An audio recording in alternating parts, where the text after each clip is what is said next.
সুপ্রিয় দর্শক, আসসালামু আলাইকুম। নিউজ 24 এর দুপুরের সংবাদে আপনাদেরকে স্বাগতম। প্রথমেই জানিয়ে দিচ্ছি সংবাদ শিরোনাম।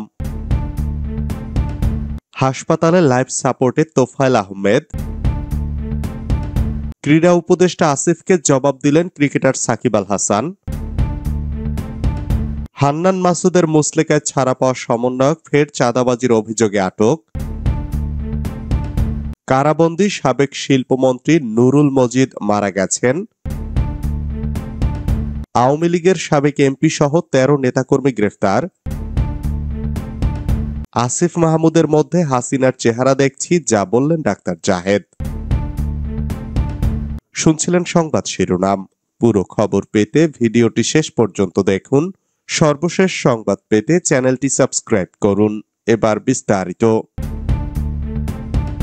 হাসপাতালে লাইফ সাপোর্টে তোফায়েল আহমেদ।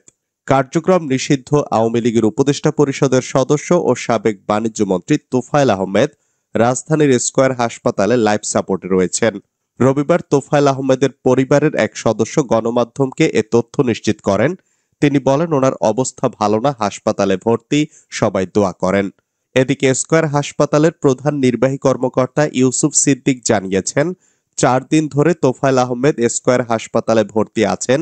তিনি বার্ধক্যজনিত কারণে অসুস্থ।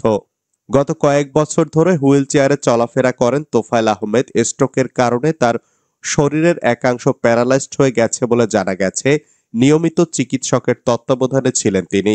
তোফায়েল আহমেদ ৯ বার জাতীয় সংসদের সদস্য ছিলেন। সর্বশেষ তিনি ভোলা ১ আসন থেকে সংসদ সদস্য নির্বাচিত হন। দীর্ঘদিন বাংলাদেশ আওয়ামী লীগের সভাপতি মণ্ডলীর সদস্য হিসেবে দায়িত্ব পালন করেছেন তিনি। ক্রীড়া উপদেষ্টা আসিফকে জবাব দিলেন সাকিব। দুজনেই ফেসবুকে স্ট্যাটাস দিয়েছেন, কেউ কারো নাম উল্লেখ করেননি। তবে কে কাকে ইঙ্গিত করে কথা বলছেন সেটা বোধহয় বুঝতে কারোই সমস্যা হয়নি। দুজনের কথা বলা হচ্ছে। তাদের একজন যুব ও ক্রীড়া উপদেষ্টা আসিফ মাহমুদ সজীব ভুইয়া, অন্যজন বাংলাদেশের সর্বকালের সেরা ক্রিকেটার সাকিব আল হাসান, যার অন্য পরিচয় আওয়ামী লীগের সাবেক সংসদ সদস্য। পেছনে ফিরে যাওয়ার আগে আজ ফেসবুকে এই দুজনের কে কি লিখেছেন সেটা বলা যাক। আজ রোববার রাত 10টার দিকে ক্রীড়া উপদেষ্টা আসিফ মাহমুদ তার ফেসবুকে স্ট্যাটাস দিয়েছেন, একজনকে পুনর্বাসন না করায় সহস্র গালি দিয়েছেন আপনারা আমাকে, but I was right and of the discussion. সেই একজনটাকে ক্রীড়া উপদেষ্টা উল্লেখ করেননি, কিন্তু সামাজিক যোগাযোগ মাধ্যমে যারা সক্রিয় তাদের ধারণা আসিফ মাহমুদের ইঙ্গিতটা সাকিব আল হাসানের দিকে। কেন?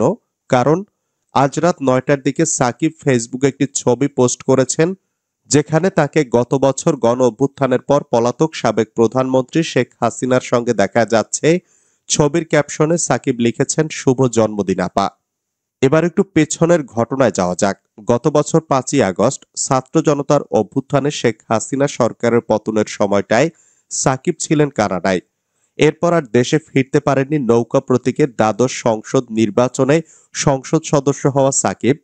আরো অনেকের মতো সাকিবের নামেও হত্যা মামলা হয়েছে। তার বিরুদ্ধে শেয়ার কেলেঙ্কারির অভিযোগ আছে দুদকের মামলা।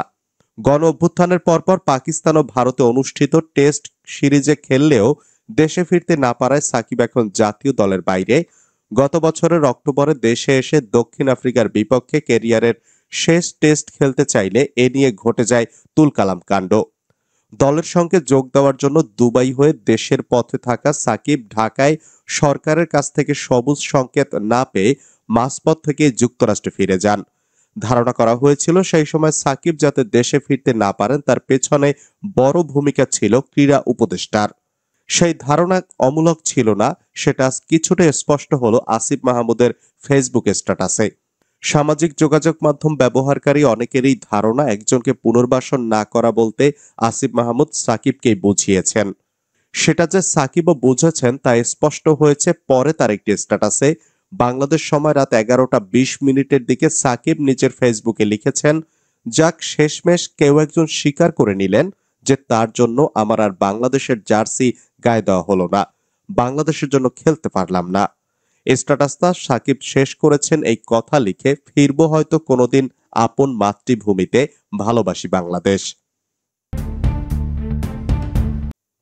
হান্নান মাসুদের মুচলেকায় ছাড়া পাওয়া সমন্বয়ক ফের চাঁদাবাজির অভিযোগে আটক। রাজধানীর মোহাম্মদপুরের বছিলা এলাকায় একটি বেসরকারি ক্লিনিকের সমন্বয়ক পরিচয়ে চাঁদাবাজির সময় সাবেক সমন্বয়ক সাইফুল ইসলাম রাব্বি সহ 5 জনকে আটক করেছে সেনাবাহিনী। রোববার রাত 9টার দিকে তাদের আটক করা হয়।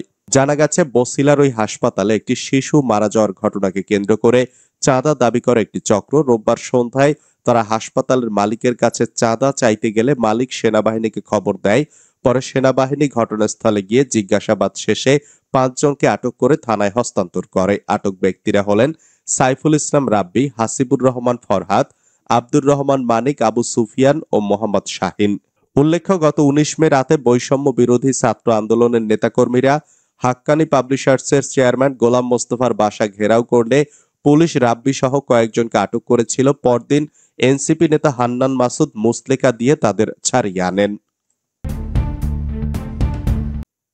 কারাবন্দী সাবেক শিল্পমন্ত্রী নুরুল মজিদ মারা গেছেন।